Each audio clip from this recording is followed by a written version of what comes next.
From the heart of Dubai, where tomorrow is being built today, to the world. Welcome to the CTO Show with Mehmet. Here, we redefine technology and reimagine possibilities.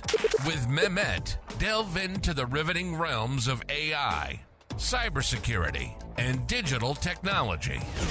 Experience the thrilling highs and lows of startups. Immerse yourself in the spirit of entrepreneurship and witness the future of business innovation being written in real time.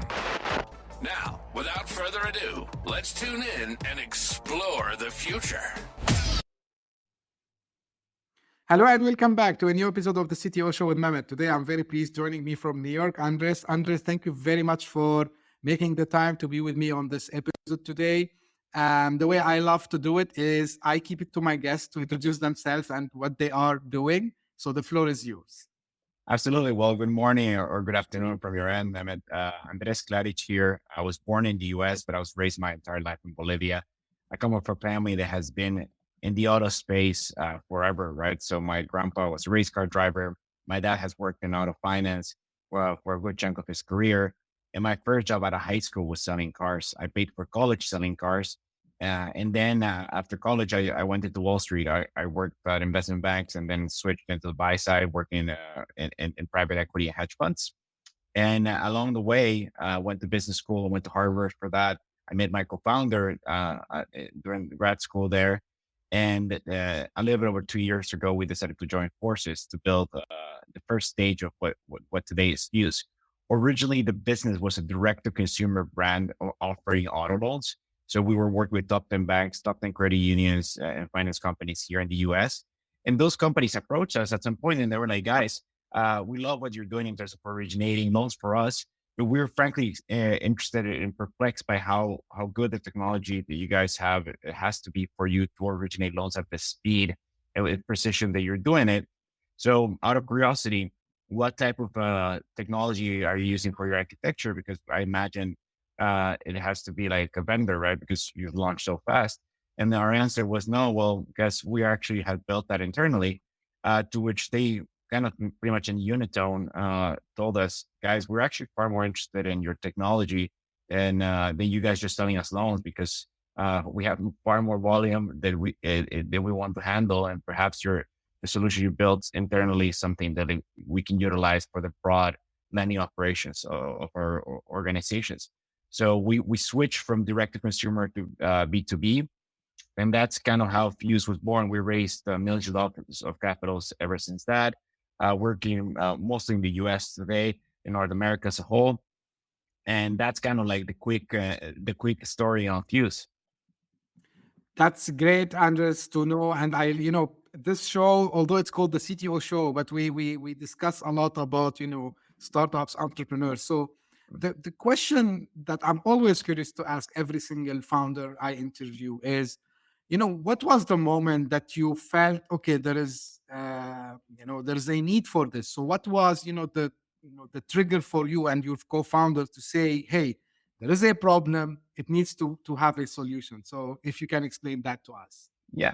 I think like first, there were two problems that we tried to solve, right? The original one was automating certain processes that take place during the lending origination, right? Like, so up until the point that in which we kind of erupted into the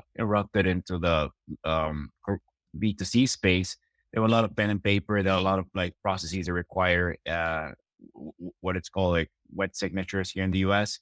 And we were like, hey, like there's an opportunity for a lot of this very prone to error processes to actually be automated in the same way that has been done in the travel world, in the insurance world. Let's just tackle it within the confines of the lending world. Well, we didn't know that like what felt like a direct to consumer kind of speed bump was much larger when it came to like processes within the organization, lending organization. So if anything, like what we are today, the loan origination system space that we entered, I don't think we would have ever found this niche had we not started direct to consumer, because it's kind of like hidden between the architecture of all the builds and the POSs and the point of sales and like all the other piece of software that you don't that you think about way before you think about a loan origination system. That I'm very grateful that we actually walked into it, because I don't think, had we not gone the journey had we not taken the journey that we took, I don't think we would have been able to, um, or at least it would have not been as easy to find such an interesting niche. It's a massive market. It's like tens of billions of dollars that get spent on the piece of architecture that we built. It's just that you probably have never heard about it. That's cool and great to know, Andres, about that. And I love innovation in general. And the fintech industry is quite an exciting one. And once we think we're done, there's nothing to innovate, and always, you find the ideas there. So, when I was preparing for the episode, so one of the things is that you had a role of low code platform. So, and building on APIs. How these technologies are evolving actually in the finance sector, like in the fintech, Yeah. and what do you think their impact might be on the traditional, banking systems as we know them? Yeah. I mean, the war for talent is not going to stop, right? With the advent of AI and all of this, like the financial sector is going to continue to compete with Silicon Valley for talent.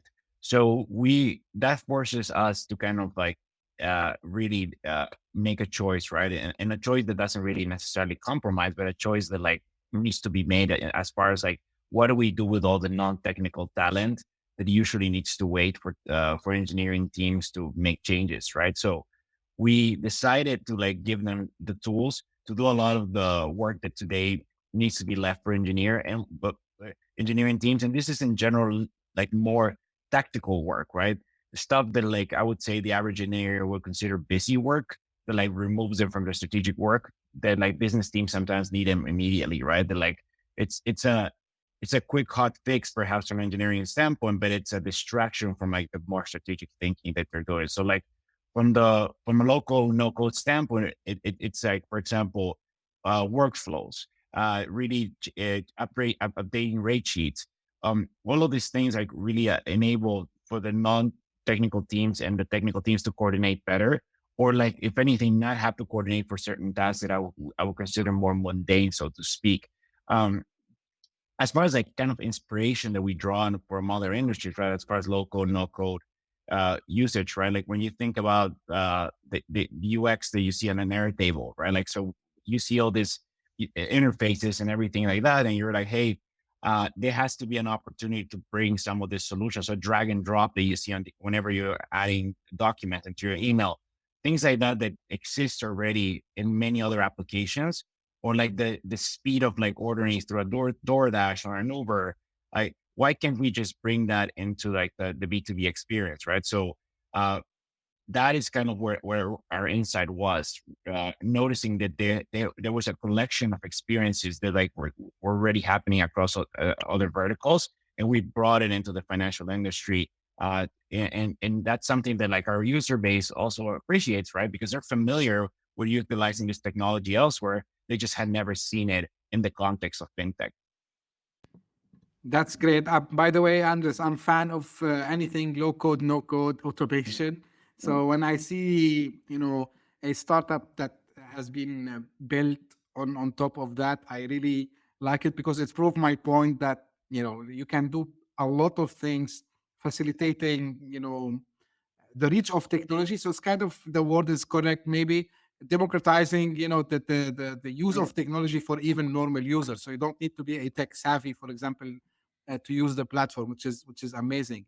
Now, because the topic of loan applications, and this one I covered a couple of times, but from different perspective, and I want to hear your opinion about some other integrations. So, for example, uh, in one of my episodes, so we were discussing, this, integration. It was with Bruno. We were discussing about the blockchain with the loan applications. And for example, it was released. I know this is gonna be after 2 weeks, but today I released an episode about open banking. So how do you see, your solution integrating with other niche, or let's say edge technologies that are out in the market today? I think as long as from a regulatory standpoint, our customers feel comfortable, we should be able to like provide them all those integrations, right? Like the way our product has like three verticals that are fundamental. First and foremost is like access to as many integrations as possible, or like self-serve tools that enable you to like build those APIs yourself and not to ever have to rely on my team of engineers, right? Like you are self-reliant because you have like the best tool in the market from an API connectivity standpoint. Second is the kind of the local no code tools that you mentioned, and the third is like workflows. So as you think about like blockchain and other point solutions, you think like, providing that connectivity and ease of integration for our customers is fundamental for us to like differentiate ourselves.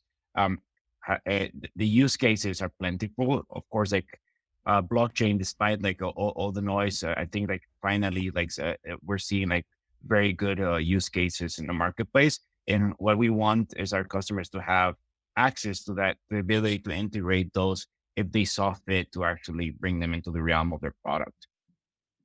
That's 100%. I agree with you on this.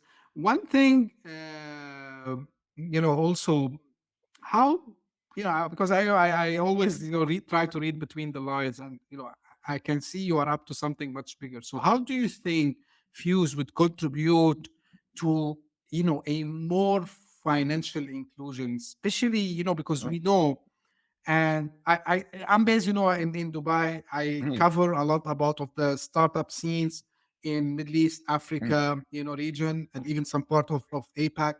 So how do you see like the contribution of Fuse in the inclusion of sometimes underbanked, so there are some people mhm. even they don't have bank accounts, and Yeah. even maybe some underserved markets? Yeah, I see it in multiple ways, but like to just give you two specific examples, I always think that like bringing efficiency to the lending process allows you to two things, right? You can go the Milton Friedman approach that like it allows you to capture more profits and definitionally like you can give higher dividends to your shareholders, but at the same time, it allows you to grow more, and if you grow more, that also means that the marginal borrower is going to get a loan, right? Because even if by virtue of like being able to be more efficient, that means you have that extra dollar of money that you can reinvest into growing your loan portfolio, right? So that in itself, that marginal borrower getting that extra loan translates into like better that person that is able to buy a house, is able to buy a car to go to work, is able to like get a student loan to go to university, and like the wonderful multiplier effect that like credit gives to the market, right? So that from an access standpoint is huge.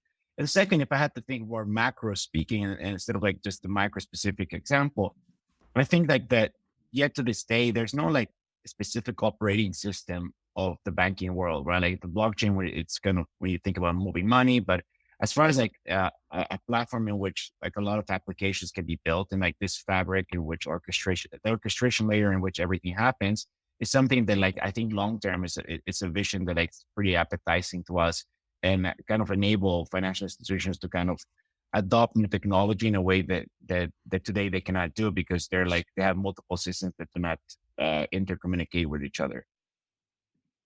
That's great to hear, actually, Andres, and knowing that you have this vision. Before I finish, from the finance perspective, and ask a couple of other questions. So, how do you see the future of digital lending evolving, and how do you see the role of Fuse playing in that future?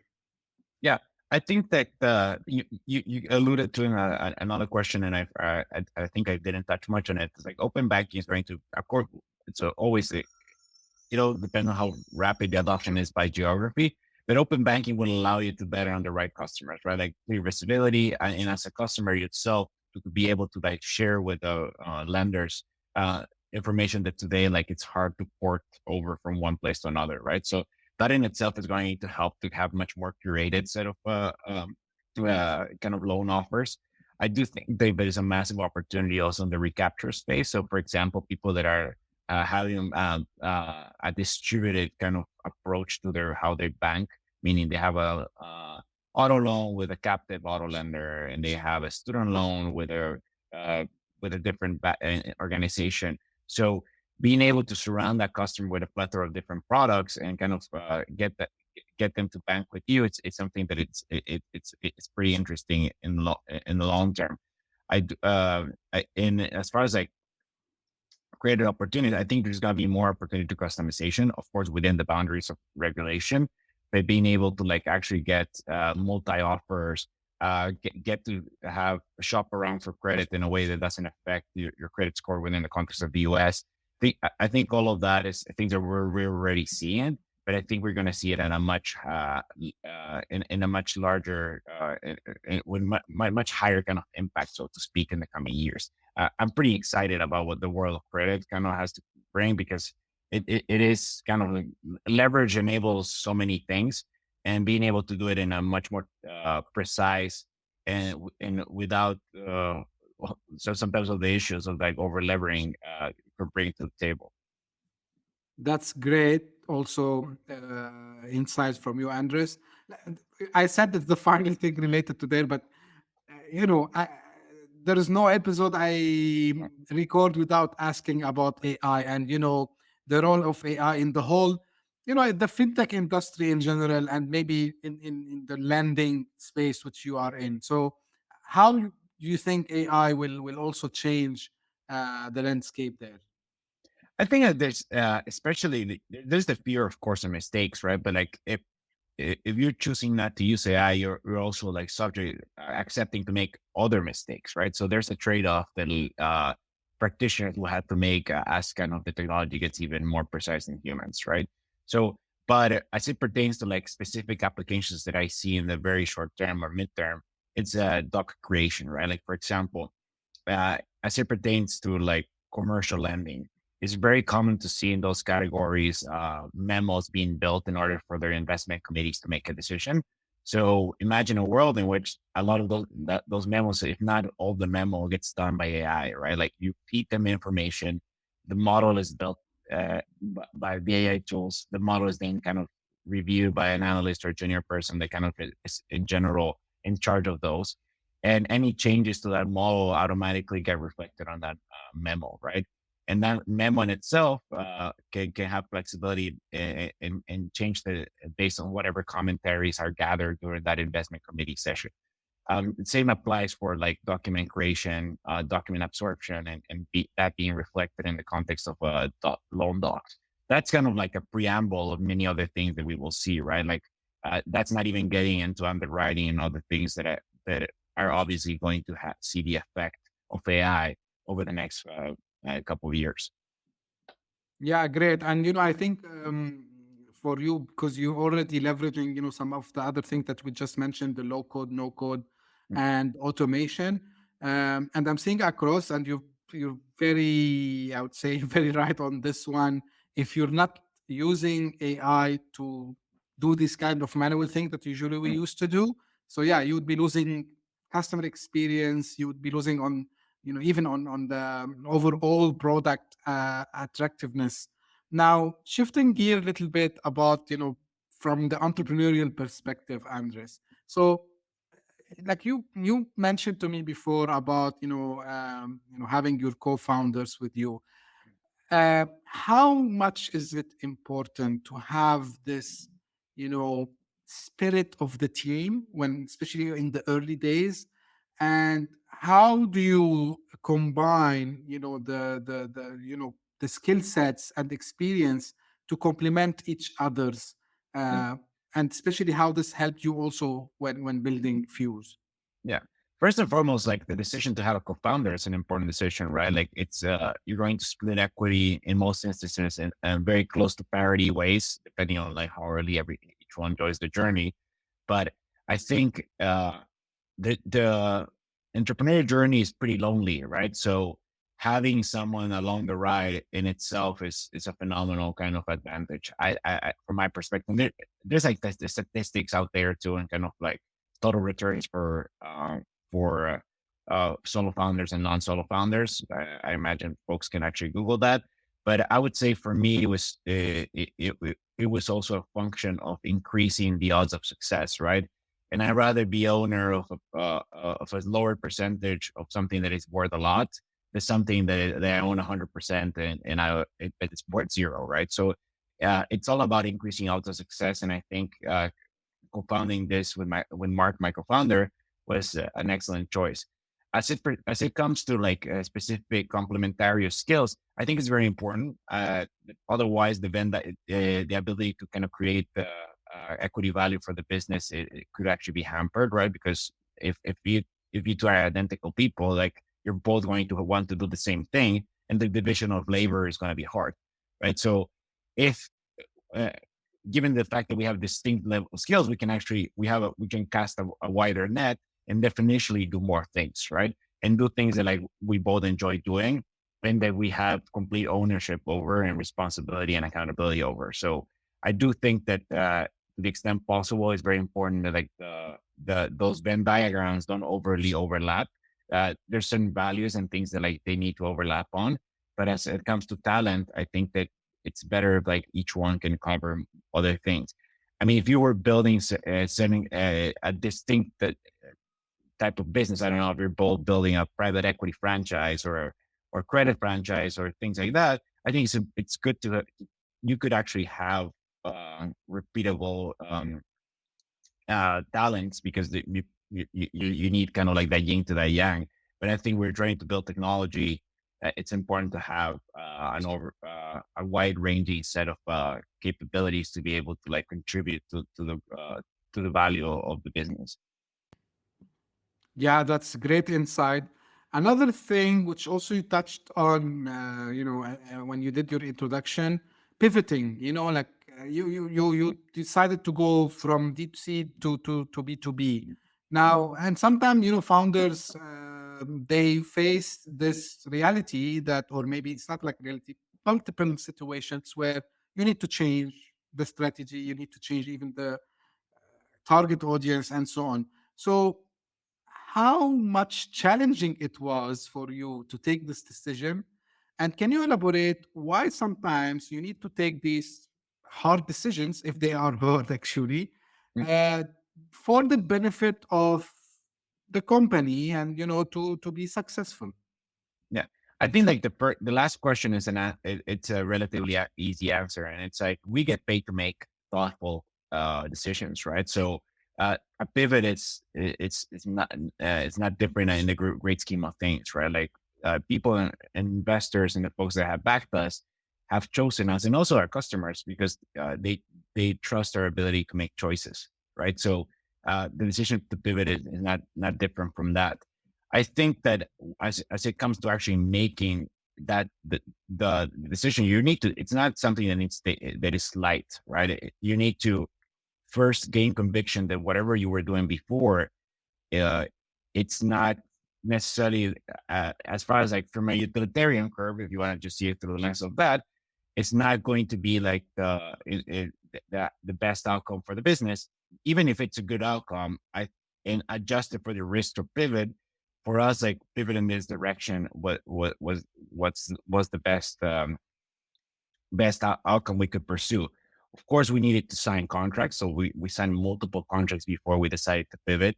Of course, we needed to understand that the new market that we were going to was a market in which we were going to win and have a good chance of being much larger than whatever business we were building before. We had to rebuild the team, right? Or like at least rewire a lot of roles in such a way that from a talent standpoint, we were not going to be at a disadvantage. So every single vertical of the business needed to be reevaluated from the perspective of what is going to actually make it into the other version of the business. And that decision making takes time, and it's not something that you just like shoot from the hip type of thing, right? So you need to make all before the grand decision. You need to kind of do by business decision. You need to make small decisions along the way in order to kind of decide that yes, no, and then of course you need to convince all stakeholders, your co-founders. The co-founders need to agree. The the employees need to be aligned. Investors need to be aligned. You need to make sure that like no client is heavily affected by this type of change, and that whoever is going to be your core stakeholders in the next iteration of the business is super aligned with the change. So once all of those things are aligned, then I think you can confidently go make that recommendation to your board. And there's still the risk that they say no, but at least you kind of uh, show an entire process that has been thoughtful, and it's been from the kind of uh, bottom up approach in order for you to make a confident decision from that perspective. It's like absolute wisdom, I would say, Andres. And thank you for sharing your experience. One more thing, also, you mentioned to me, before that, you turned down an offer from Y Combinator, from YC, and Uh-huh. it's a bold move, because there are plenty of people, like, they, even here in Dubai, like, people come and ask, do you think we should go and apply, because they need this one in a time, one in a life chance to at least be accepted, and then this, the rest of the story. So, but what made you take this, bold decision? And how actually, when you reflect on it now, you see that Mm. it was the right decision, that it was aligning with your long-term vision and strategy for Fuse.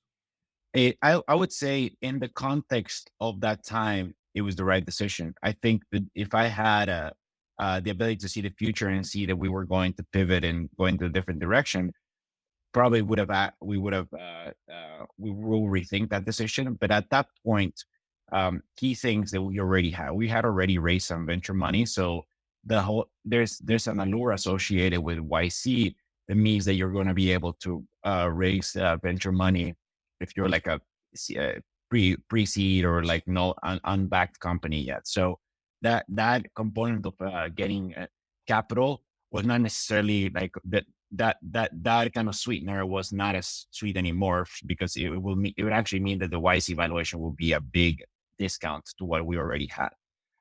Second was that we were B2C, and although there's plenty of good examples of YC companies that are B2C focused, um, the benefit of the batch was different, right?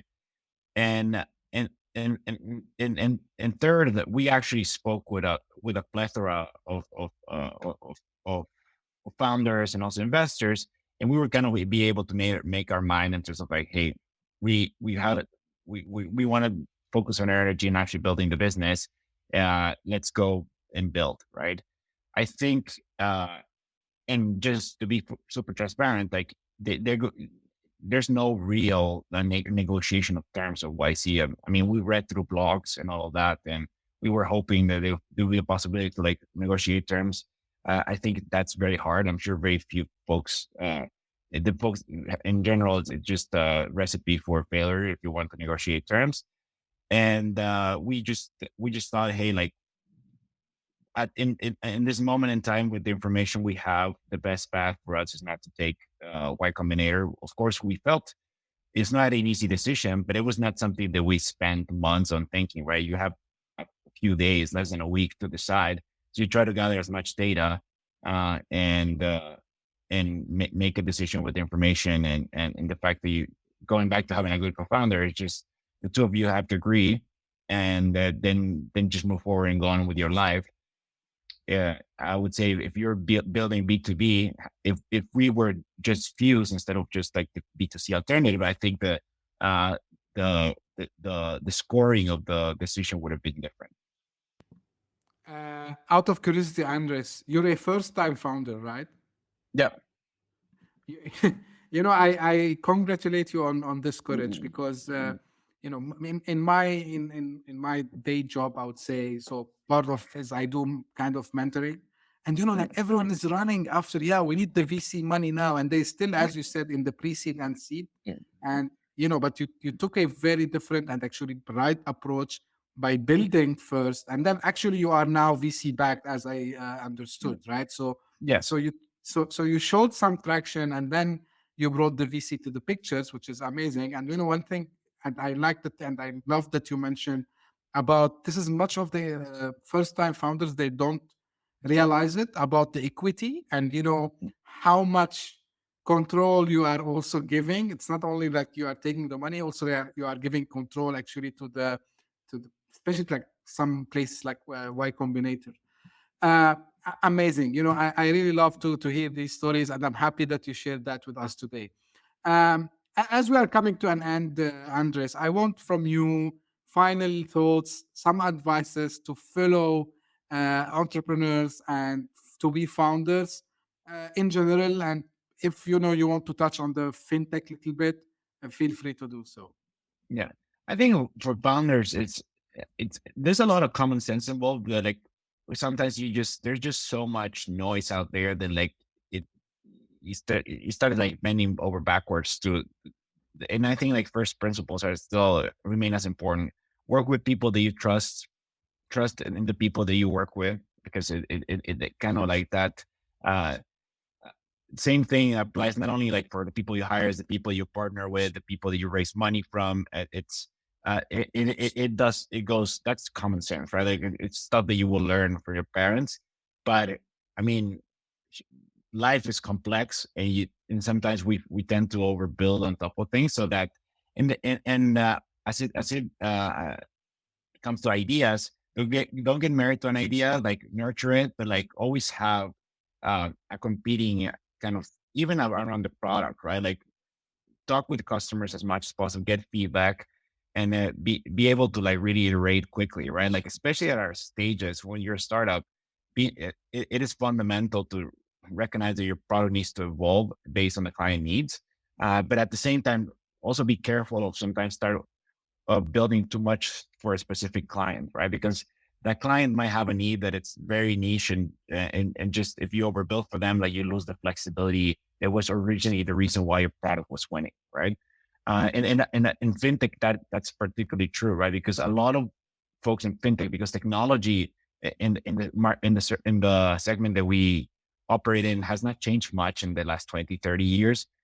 They are used to processes, and those processes in themselves have not been questioned for a while, right? Like what's efficient and what's better. So bringing a perspective, of course, listen to your customer, but like don't be scared to like say like, hey, I think I can add more value here, and like let me hear you out and repeat back what you want.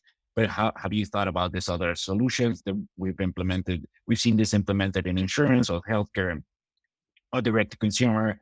I think that's something your clients will appreciate. And yeah, I think that those are some of the thoughts that come immediately to my mind. Great advice, especially the last one. It applies a lot. And I've seen startups that they did the mistake, on the promise that they are working, let's say, on a big contract. So they stop everything, they drop all the roadmap, they go focus on that one single feature that it's applicable maybe to one, maybe two, but maybe they have one in hand. And then they discover that, hey, because this is an advice from me, maybe this customer, even if you build that feature, he will not sign the contract with you. So you Yeah. have wasted your time, wasted your resources, and lost like bunch of other customers. Andres, I really enjoyed the conversation today. Where people can find more about you and about Fuse? For Fuse, it's fusefinance.com. That's our website. And as it comes to me, like LinkedIn, my name is Andres, last name Klaric. Please feel free to like add me on LinkedIn, and like I usually try to make time within a week or two to speak with anyone that reaches out. Sure, great. Thank you very much. I will make sure that the links are in the show notes. And again, Andres, thank you very much for sharing your experience first, and also enlighten us about what you are doing with Fuse. It's like a revolutionary technology. I can see that. I can see the future is brilliant for you. I wish you all the best with that. And again, thank you for giving us the time and sharing the knowledge.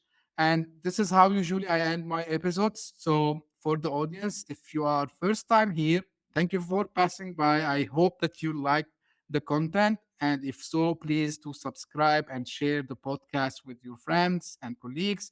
And if you are one of the fans who are always, following us and, sending me the messages and feedbacks, thank you very much for this. I really appreciate that. Keep them coming. I read every single email, every single message you sent to me. And if you are interested to be also on the show, you have this brilliant idea, you want to share it. You're not having, the right PR, and, like you need a place to share what you are doing. Also reach out to me. The mission of this podcast is, to share knowledge, share the ideas, and enlighten everyone. So thank you very much for tuning in. We'll meet again very soon. Thank you. Bye-bye. Hit that subscribe button, share the show with your tech-savvy friends and fellow entrepreneurs, and leave us a review on your favorite podcast app. Your support means the world to us.